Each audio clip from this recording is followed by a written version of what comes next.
Welcome to the Deal to Heal with E. James podcast. I'm your host, Ernest James, aka Finn to Fatherless Daughters on Instagram. And I believe that everyone can live a life that is healed, whole, and healthy. And therefore, I'm on a mission to help people to deal, heal, and fulfill, to deal with your problems, heal from the pain, and fulfill your purpose. Thanks for tuning in. Share with a friend.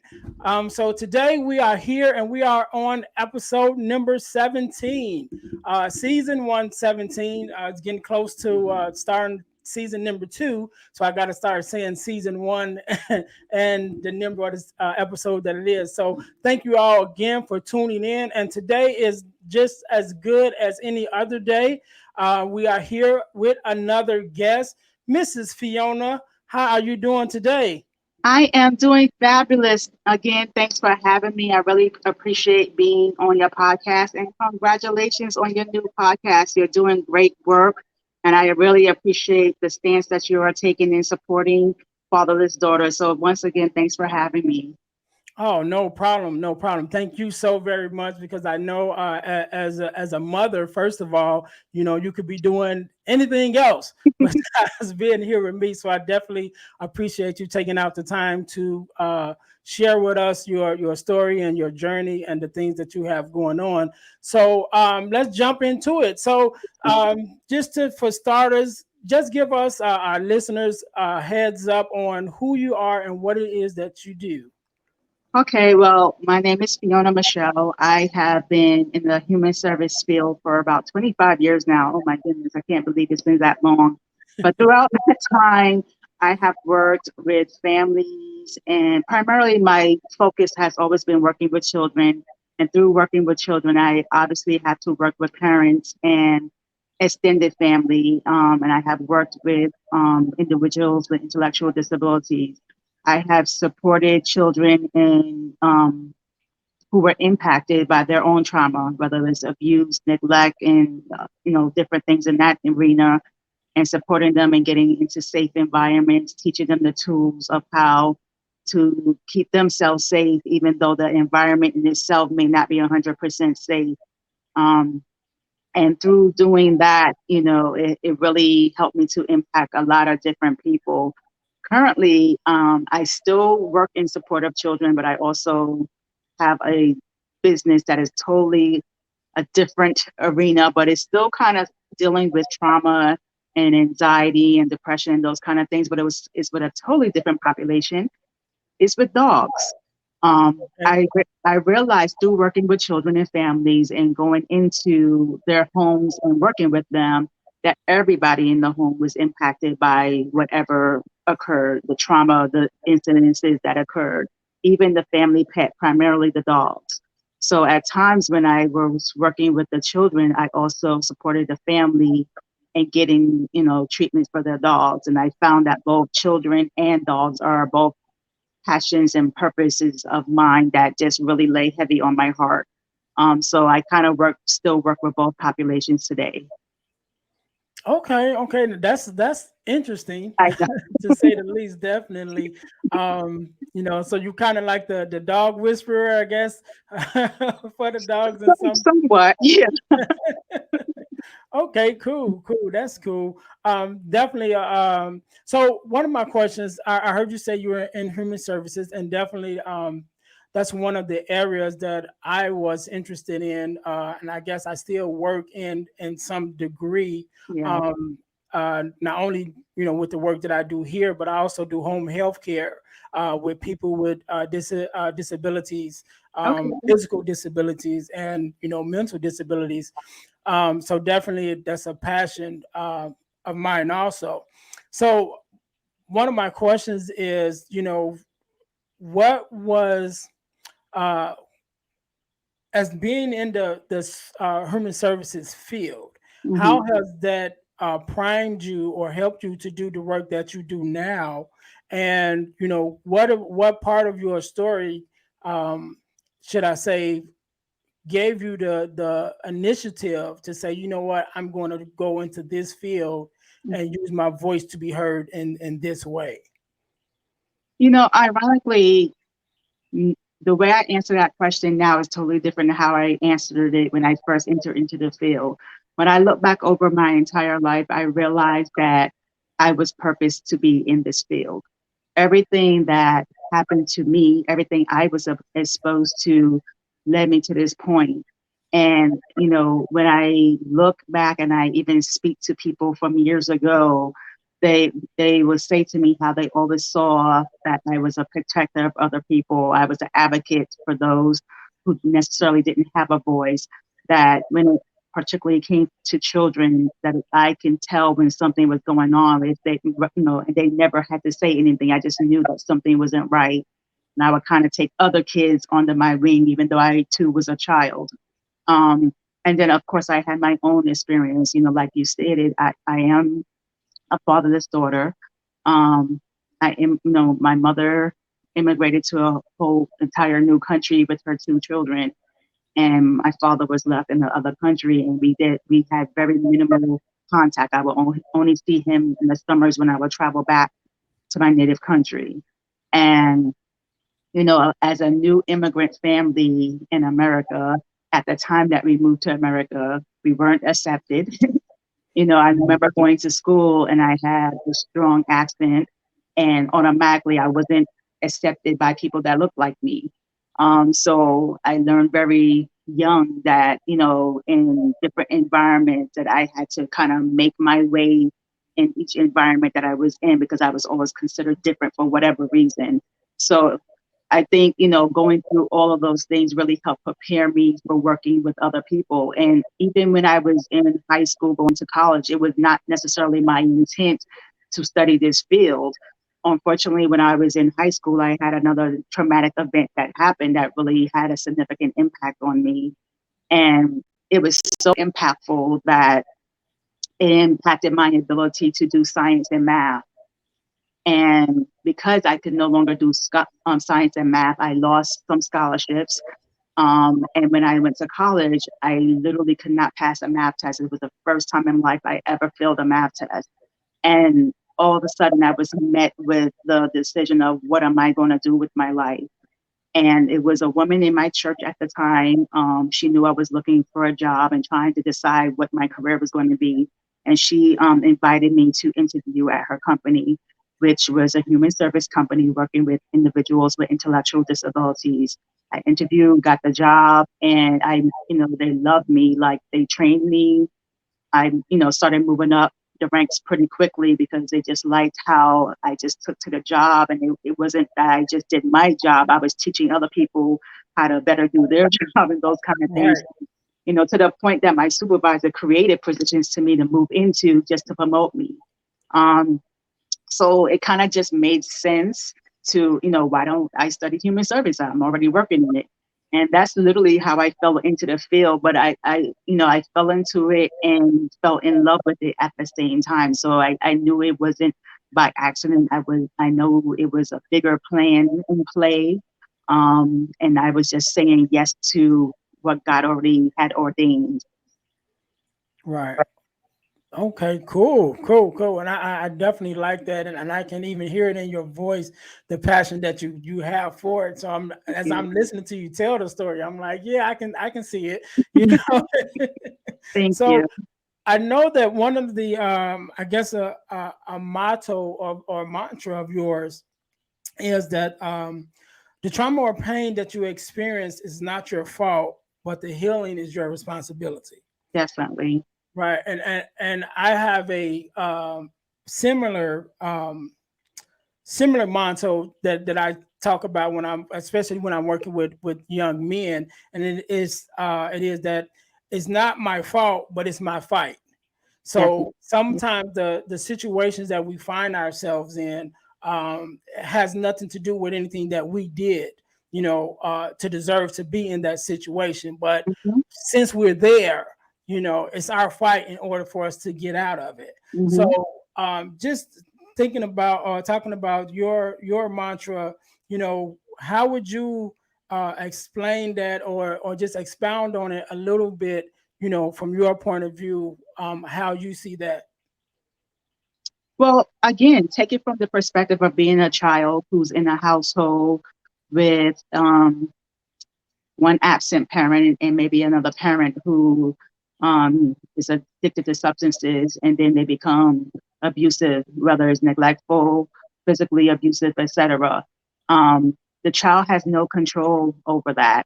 You know, they're not the reason why any of those things are happening, but they may be the victim of those circumstances. They may be the target of those circumstances, but the issue is beyond them and it's definitely beyond their control. And at that point in time, they have limited ability to protect themselves. Um, at that point, most kids, all they can do is look to another adult to hopefully rescue them, address the issue. And sometimes that happens, sometimes it doesn't. So for many years, you're dealing with trauma after trauma after trauma. And when you get to the point that you are able to make decisions for yourself, you have to then decide who are you going to be. Are you going to continue to be a victim and just regurgitate to the world all the things that you have been through? You've been hurt, you've been abused. So now are you going to decide to hurt and abuse other people? Because hurt people do hurt people. Mm-hmm. And at the same time, heal people help to heal other people as well. So you're at a crossroads where you have to make a decision that, yes, this happened to me, but this doesn't have to be who I am.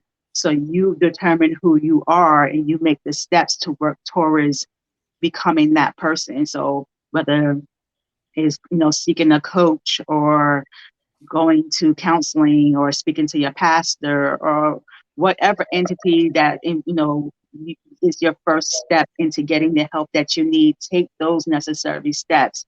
And I know from my own story that deciding to heal can be very challenging, especially when you come from a family that don't believe in certain modalities of healing. They don't believe in counseling. They don't believe in going to a coach. So you can be seen as an outsider in your own family. So that's Mm-hmm. another struggle that you have to deal with, because now you're kind of isolated and having to deal with your healing by yourself. So it's also very important to be able to connect with people who are on their own healing journey, because you can gain support from other people who understand, what it's like to walk that journey. I had years ago, I had a mentor that used to say to me, don't dress for the opportunity that you have, dress for the opportunity that you're seeking. And it's the same thing when it comes to this healing journey, that you don't want to connect with the people where you are on the level that you are, because then you're just all in the same muddy waters together. Right. You want to connect with the people that are where you're trying to go, because they're going to help you navigate those roads, because they will get tough. There will be times where you be triggered and you might want to go backwards. They're going to help you to stay the course. And, it's a constant decision every day to resist what you've gotten used to and decide to pick up healing every single day and walk that path. Right. Definitely, because healing is a journey within itself, Mm-hmm. and it's unfortunate somewhat that we have to go through, traumatizing situations or even pain. But I like to look at it as pain is unfortunate and it's uncomfortable, but sometimes it's necessary. Yeah. And I explain it as if you felt no pain and someone literally stabbed you in your back and you couldn't feel it, then you would literally just bleed to death, Mm-hmm. But that pain, in every aspect of it, is a way, it's an indicator to let you know that something is wrong and something needs to be addressed. So whether Yeah. it's a physical pain, whether it's a emotional pain, let's say you're in a relationship and you're feeling pain from your mate, some kind of emotional need is not being met. It's that indicator that something is wrong and something needs to be addressed. Yes, So definitely. when you talk about recognizing your pain and what may have caused it, how would you explain to someone, or how would you encourage someone, to address it in a way that's healthy for them? I think some of the ways that, I always try, in human services, I always tell you to meet the person where they are. And that includes speaking a language that they understand. So definitely there's no one cookie cutter way to go about it. Is really based on the individual that's on the other side of the table, and, what are they presenting as their issue and how they're presenting it and those kind of things. So I meet them where they are, and reiterate to them that it's not your fault what happened to you. I'm sorry that it happened to you. What do you want now to come out of this situation? Like, who do you see yourself as? And what do you see your future as? And I kind of build upon that vision for, that they have of themselves, and say, well, these are some areas where you could connect with different modalities or different specialists who can help you get to that path. There's many different ways. There's things that we can do personally.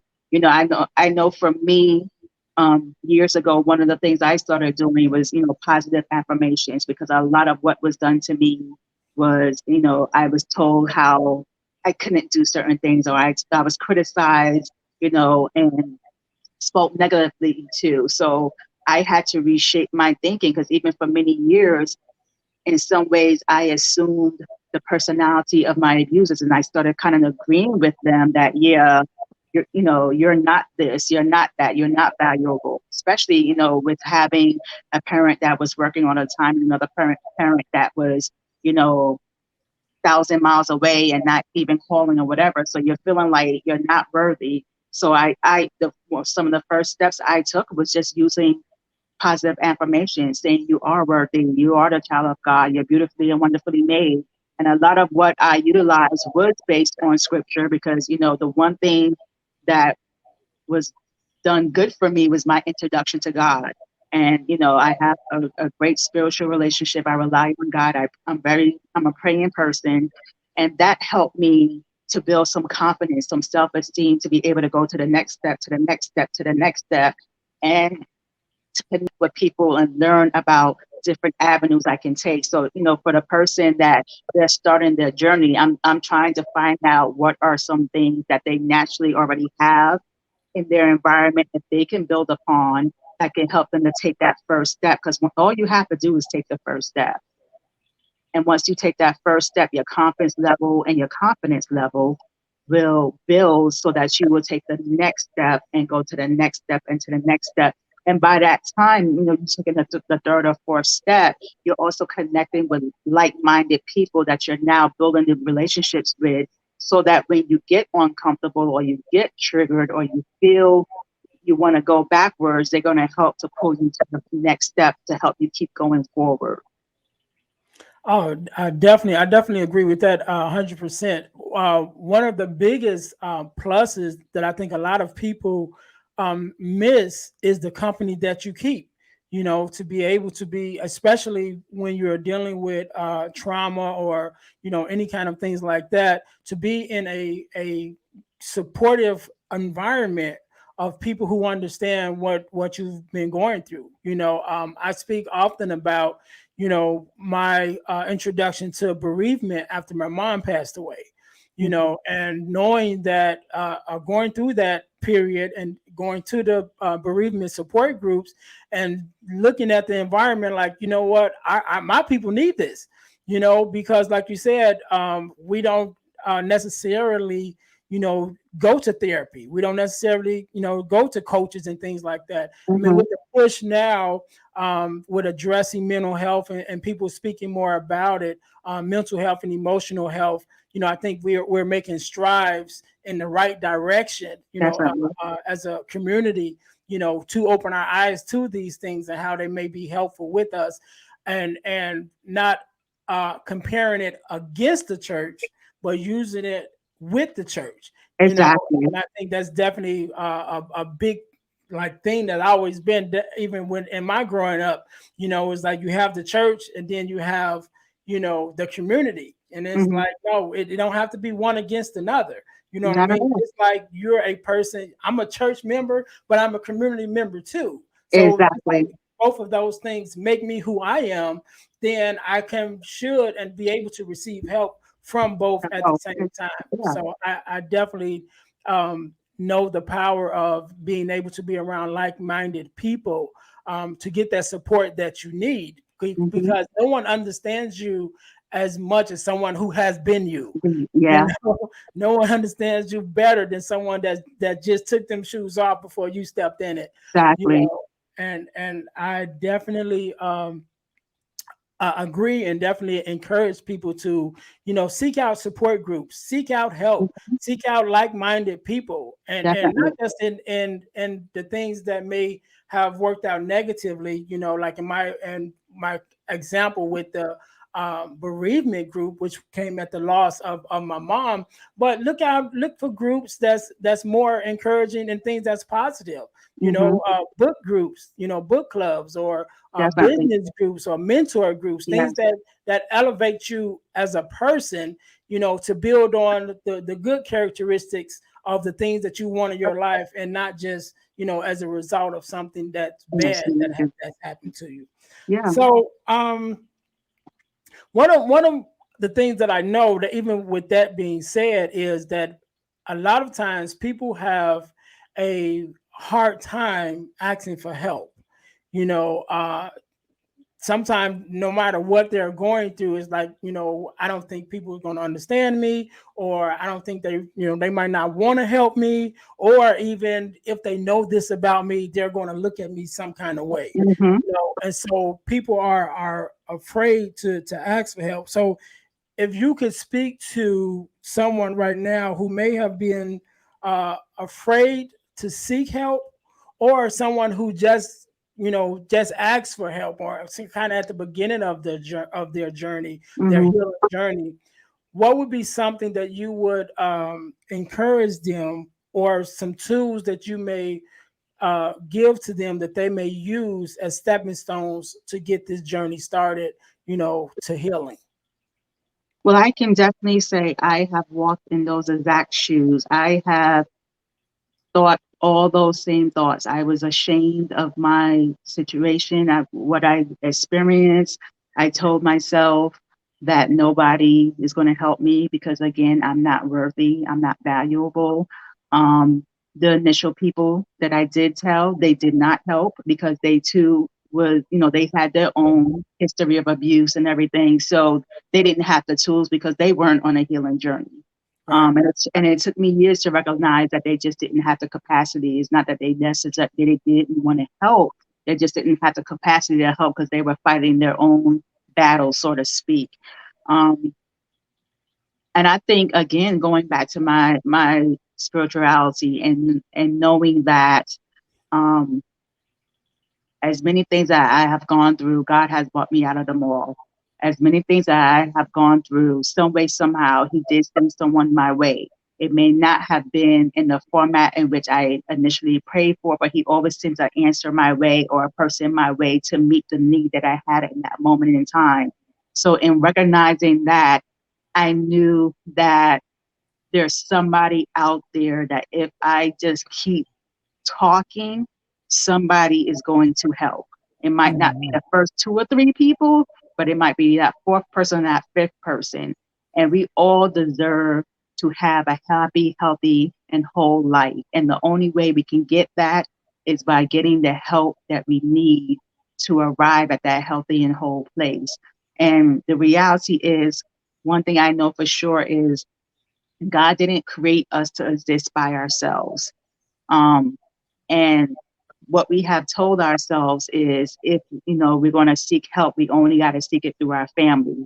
And that is a myth. It is a lie. It's not just our family. How many times have we connected with people who have never been related to us, and they are the people who help us through that period of our lives? Three of the most significant people in my lives were not related to me. These were just three significant women that came in my life at different parts in my life, and they saw something and recognized something and knew that I needed some help, some guidance, some support. They knew that I needed to be showered and show love. They knew that I needed somebody to be able to sit down and talk to and vent to. And they showed that to me. They kind of adopted me as a family member, but they were not family. So Do not be afraid to tell your story, because the reality is we all have a story. Nobody is blemish free. We all have a scar. We all have a story. And there is power in telling your story. And it took me a long time to realize that, but it is not until I started working with children in a professional capacity that I realized the strength of telling my own story, because some of these kids went through exactly what I went through, and some of them became suicidal. Suicidal. They didn't see the value of living another day, and it was through telling my story that, I remember clearly that one of them said to me, "But you don't look like you went through that." Mm.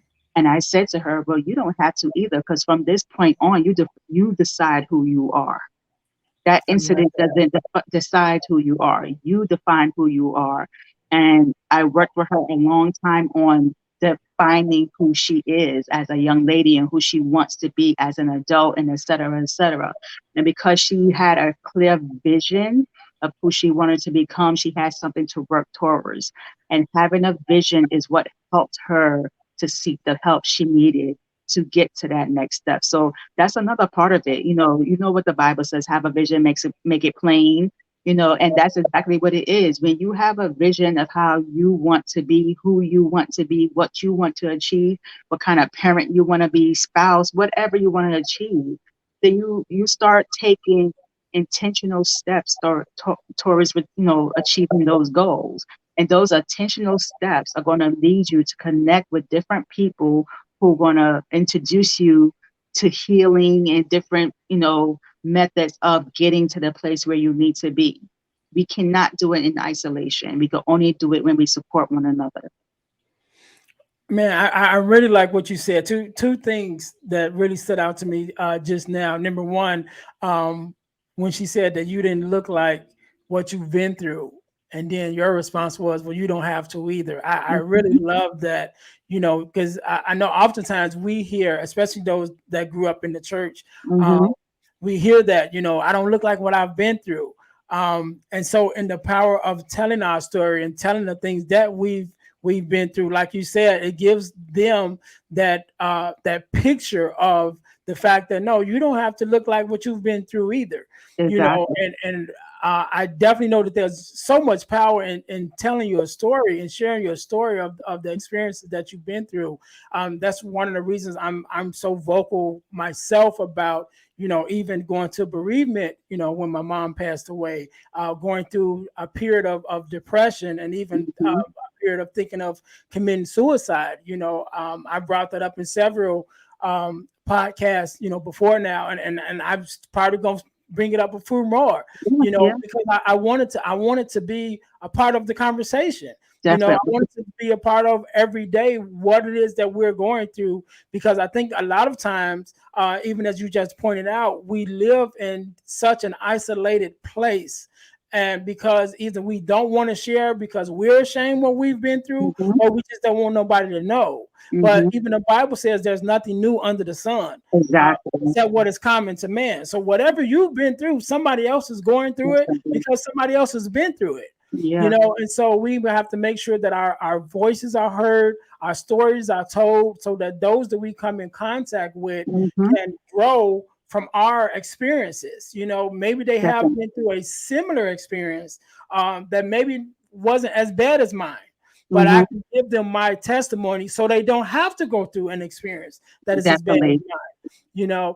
And so I've learned that there is a almost direct link between your pain and your purpose, right? And so during one such time as I was going through some things myself, God gave me this quote, and the quote says that pain births purpose, Definitely. purpose births progress, and Mm, progress is the evidence that God is at work. And mm, so when we acknowledge the pain that we have dealt with or that we are dealing with, oftentimes it gives us the voice, to be able to speak to those who may be going through the same thing, Definitely. or a similar thing.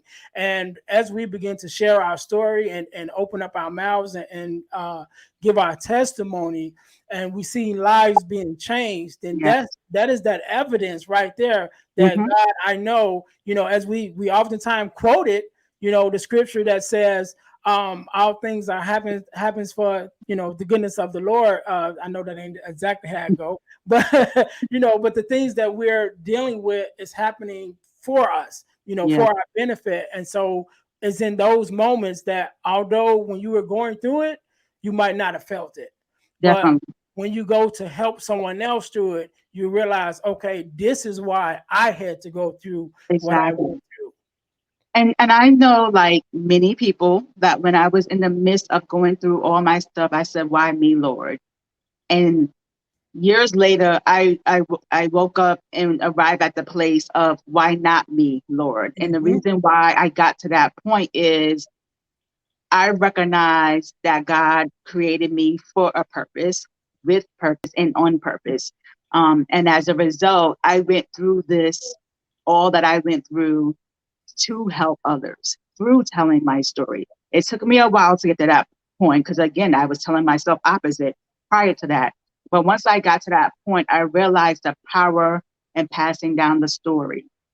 And that concept is nothing new. Our heritage was passed down through our ancestors telling the stories. And then once they stopped telling the stories, we didn't know who we were, and we weren't connected to our ancestral roots. And everybody struggles with identity as a result of it. But when Right. we pass down those stories, and we know who we are, we know who we came from, and we know that we're not the only one with a certain experience, it gives us the ability to stand up tall and say, "This is not me. It just happened to me." And that, just saying that little sentence is so significant, because we can go through something, be the victim of something, and all of a sudden it could become us, and it becomes debilitating, you know, and it leads us to a life of addiction, or use, or becoming a user, or whatever the case may be. But if we recognize that it happened to us, but this is not who I am, that's a whole different mindset. You're not owning it as something that you did, but you're recognizing, and you're being transparent with yourself by saying, yes, this has happened to me. I can lean into my feelings that I feel about that situation. So if I need to grieve, if I need to, whatever I need to feel those feelings, release those feelings, so that you can actually heal from that situation, and then move on to the next step of your healing journey, so that, again, you can show up healthy and whole and be better. And one of my motivations, I didn't know if I was going to ever have a child of my own. Truthfully, I was kind of scared of having a child of my own, because I felt that, because of some of the things that I experienced, that I'm like, there's some DNA in my family that I don't want to pass on. I was so terrified. But I was a foster parent for many years, so I knew I had a good parenting gene from Mhm. parenting other people's kids. I was just afraid that my DNA would mess up a child. So I'm just so intentional today in my parenting style of my child. I think back over all the things that made me feel a certain way, not good, not healthy, whatever. And I try to be very intentional in not doing those things. And I try to also be very mindful in, my responses, or my, experiences with my daughter, to see how she's responding, and recognize, is how I'm showing up right now traumatic to her. It might be something very normal to me, but it might be traumatic to her. And also allowing her to have a voice to tell me how a certain situation that we're involved in the moment makes her feel. So, literally, my parenting is kind of a partnership with my daughter. And I know that sounds weird. She's only 6, but it's really a partnership between her and I, where I'm learning to show up better every day by how she gives me feedback about certain things. And recognizing that each child is different. I only have one now, but I thought I was the foster parent to 4 different children.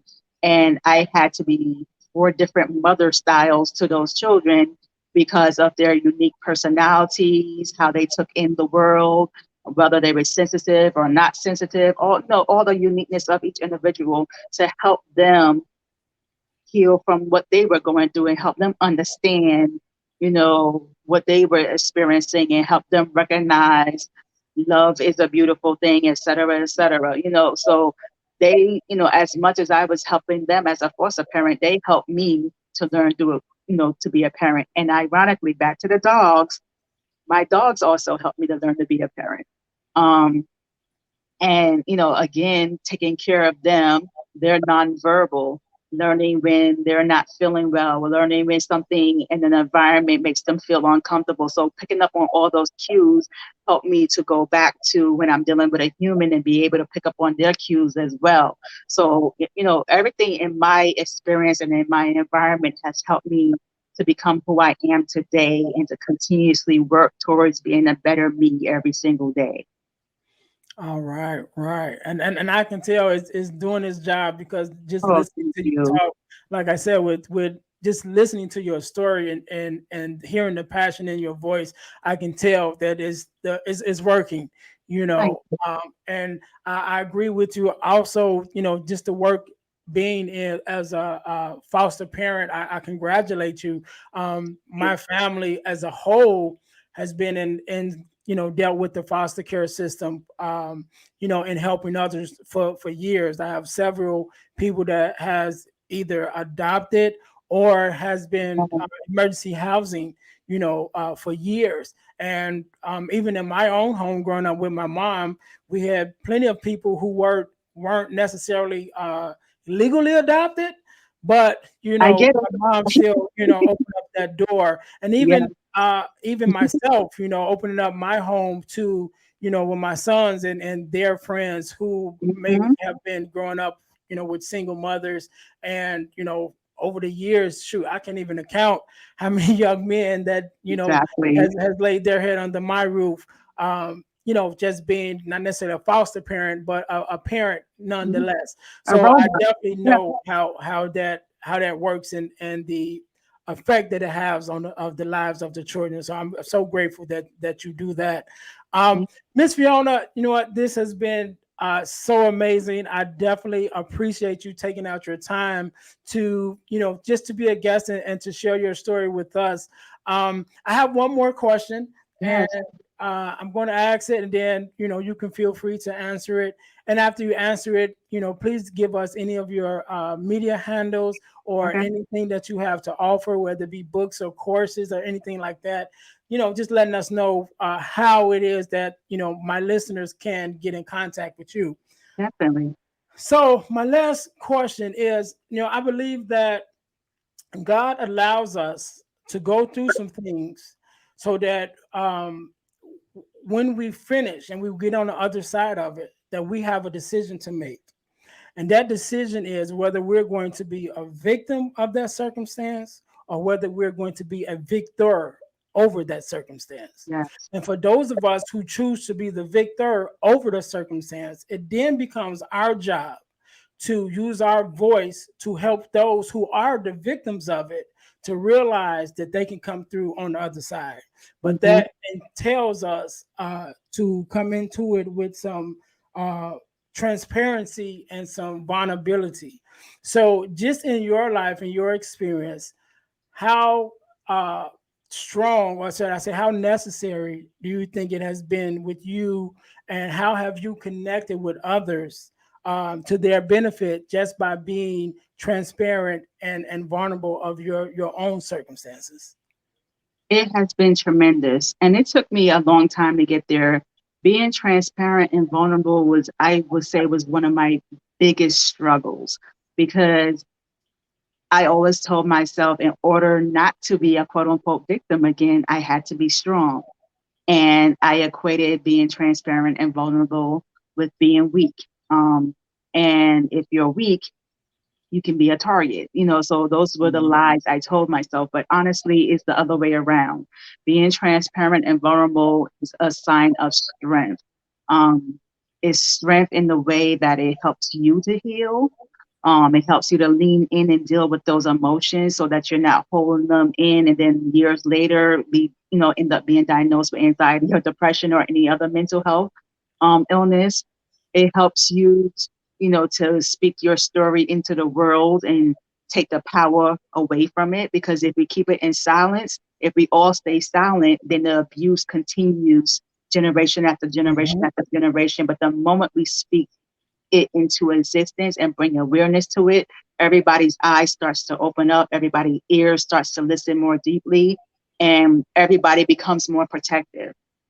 But if we continue to be silent, we allow other people to get hurt. And that was my biggest realization through my own experience and my professional experience, where I realized a lot of this repeated itself because no one told someone else. Um, so it became extremely important to me to speak my story. And it started out on a very small scale. Like I stated, when I would meet the foster children, because again, they were feeling shameful. They would show up at my door and head down, don't want to look me in the eye because they just went through something extremely traumatic. And again, one thing that children always do, they always assign blame to themselves. They always assume that they did something wrong and that's why this happened. So you're really having to sit with a child and say, when you don't have to tell me now, but whenever you're ready, we can talk. But for now, here's a warm meal, here's this, here's that.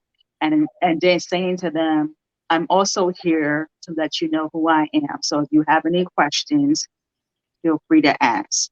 And then being open and honest in responding to those questions in a way that, based on their level of understanding that they understand. And that's where they get an awareness that I'm not the only one. And again, back to what that female said to me about, well, you don't look like it. And it gives power to them to say, wow, well, if she can do it, I can Mhm. do it too. And isn't that what happens to all of us? We see somebody else achieve something and automatically say to ourselves, well, yeah, I can do it too, Right. and that's with anything. So why not speak our story out there so others can know? Because we don't know which of our stories is going to impact which person. So if we all share our stories, we're all speaking to at least one person. And all we have to do is impact one person, you know, and from that one person impacting another person and so on and so on, then the whole world will be impacted. And I think, God has called us all to be missionaries. And that's my form of being a missionary, speaking my story into the world, especially to children, because I feel like that's where I was called to serve from a very young age. And I have seen the visible evidence of how it has given them the power. Even if they had to go back to a harmful environment, they now know that one, there's somebody that they could call at any time of day or night that would help them out. Number two, they're not in this situation by themselves. And number three, this situation does not define the rest of their lives. And to me, that's extremely impactful. Right. I love it. I love it. And like you said, one thing I always say, if you may not be able to change the world, but if you change one person, then you change their world. You Yeah. know, and so I again I thank you so very much for being a guest. Where can we find you? Where's your media handles? Let everybody know where they can hook up with you at. I spend most of my time on Instagram when I am on social media, and I could be found at the Fiona Michelle. That's TheFionaMichelle. On Facebook, I am Fiona Michelle, and on Twitter, I'm also at the Fiona Michelle, but the last E is dropped off. So feel free to connect with me, reach out, DM me if you have any questions or concerns, or you just want to share your stories, and I could definitely connect you with resources. I don't have a product to share at this time, but I am working on something. So something is in the realms, it's coming soon, and I would definitely, be posting on my social media once it is all said and done. No problem. And we'll be waiting to see so we can make Thank sure we you. support you. Thank you so very much for being our guest. Thank you for the listeners for tuning in. Share with a friend. Don't forget to listen, like, subscribe, and share. This is the Deal to Heal with E. James podcast. And again, our mission is to help people to deal, to heal, and to fulfill. Deal with your problems, heal from the pain, and fulfill your purpose. So until next time, we will see you later. Be blessed.